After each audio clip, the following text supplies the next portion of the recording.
पुण्यात्माओं, परमेश्वर कबीर जी हम सभी आत्माओं के परमपिता हैं। वो हमारे सच्चे मालिक हैं, सच्चे साहिब हैं, सत साहिब हैं। सत साहिब का अर्थ होता है सच्चा मालिक, वास्तविक स्वामी, हमारा असली पिता, असली मालिक। साहब का अर्थ होता है भगवान, स्वामी, मालिक, पति, राम, अल्लाह, गॉड, कुछ भी कहो इसको। अब ये सत साहब क्यों कहा जाता है? सत साहिब, सत साहब। अब जैसे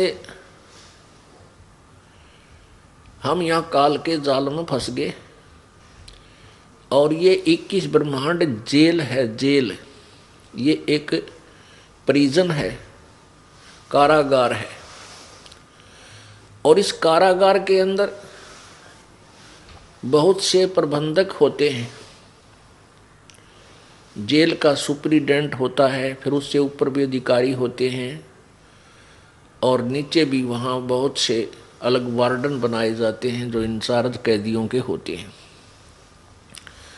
तो हम सभी आत्माएं, सभी प्राणी, पशु पक्षी, मनुष्य, देवता जितने भी हैं, हम काल की जेल में हैं। और यहाँ के मालिक कौन है? इस जेल के प्रबंधक। यहाँ का सुपरिटेंडेंट समझ लो यू काल है, या यहाँ का मालिक समझ लो डीजी समझ लो। और ब्रह्मा विष्णु महेश यहाँ के प्रबंधक हैं, इस जेल में सबकी व्यवस्था रखते हैं।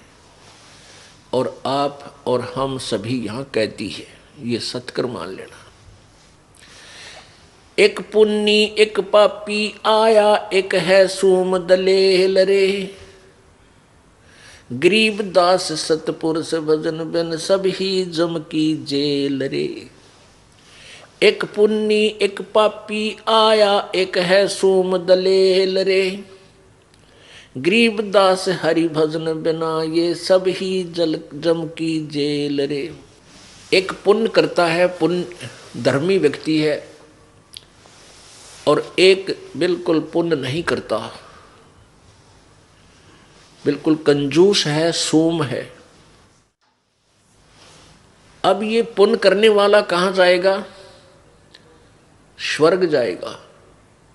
और स्वर्ग में अपने पुण्यों को समाप्त करके कहाँ आएगा? नरक में जाएगा। क्योंकि जब तक हम कबीर परमेश्वर जी की शरण में परम संत के माध्यम से नहीं जुड़ते हैं, तब तक प्राणी को, चाहे वो किसी भी देव की भक्ति करता है, चाहे ब्रह्म साधना करता है, चाहे परब्रह्म साधना करता है, चाहे वो ब्रह्मा विष्णु महेश या अन्य देवताओं की और अन्य पूजाएं करता है, उसको वर्क डन मिलेगा। जैसा किया वैसा फल उसको भोगना होगा। पुण्यों का अलग अकाउंट होगा और पाप का अलग होगा। तो पुण्य स्वर्ग में और पाप नरक में। फिर कुछ मिले जुले ऐसे संस्कार निर्धारित किए हैं जो 84 लाख प्रकार के प्राणियों की, पशु पक्षी, जीव जंतु, जल के जंतु, इन सभी की योनियों में भी आपने भोगना पड़ेगा। एक पुण्य करने वाला, एक पापी, और एक है सोम दलेल रे। एक कति कंजूस है, दान पुण्य करता नहीं। तो ये सभी कहते हैं काल की ही जेल में है। वो पुण्य करने वाला भी स्वर्ग में पहुंच गया, वहां पुण्य खत्म होते, नरक के बाद 84 लाख योनियों के इस कोल्लू के चक्कर में गिर जाएगा। अब हम सत साहिब को डिफाइन कर रहे हैं। सच्चे मालिक सत साहब की परिभाषा बता रहे हैं आपको। अब सत साहिब क्यों कहना पड़ा? क्योंकि सच्चा मालिक हमारा वास्तविक, जो हमारा धनी है, हमारा स्वामी है, जिसके हम बच्चे हैं,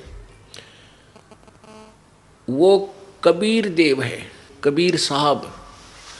देव कहो, साहब कहो, राम कहो, अल्लाह कहो, गॉड कहो, ये सभी भाषा भिन्न और उपमात्मक परमात्मा के नाम हैं। अब जैसे एक तहसीलदार साहब, फिर एसडीएम साहब, फिर डिप्टी कमिश्नर साहब, मंत्री साहब एक प्रांत में, और मुख्यमंत्री साहब, फिर प्रधानमंत्री साहब और राष्ट्रपति साहब, ये सभी साहब हैं। इसी प्रकार हमने प्रभु को समझना है, प्रभु की परिभाषा समझनी है। अब एक ब्रह्मांड में केवल 3 लोक के ऊपर रजगुण ब्रह्मा जी, सतगुण विष्णु जी, तमगुण शिव जी एक एक विभागीय मंत्री हैं। एक ब्रह्मांड को समझो एक प्रांत है, और हम इसमें बंद हैं। हमारे प्रबंधक हैं ये तीनों मंत्री। ये क्यों हमें यहां रोके हुए हैं? क्योंकि हमने एक गलती की थी सतलोक में। उस गलती के कारण हम आज तक दंड भोग रहे हैं। वो दंड तो ये उसका इतना बड़ा पैमाना हो गया हमारे लिए, इतना बड़ा दंड बन गया कि 84 लाख योनियां भी उसी कारण से आज हम भोग रहे हैं।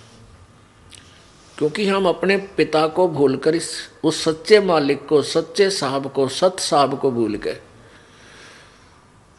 इस झूठे नकली साहब के ऊपर हम आकर्षित हो गए। कौन? किसके ऊपर? इस ब्रह्म ज्योति निरंजन के ऊपर।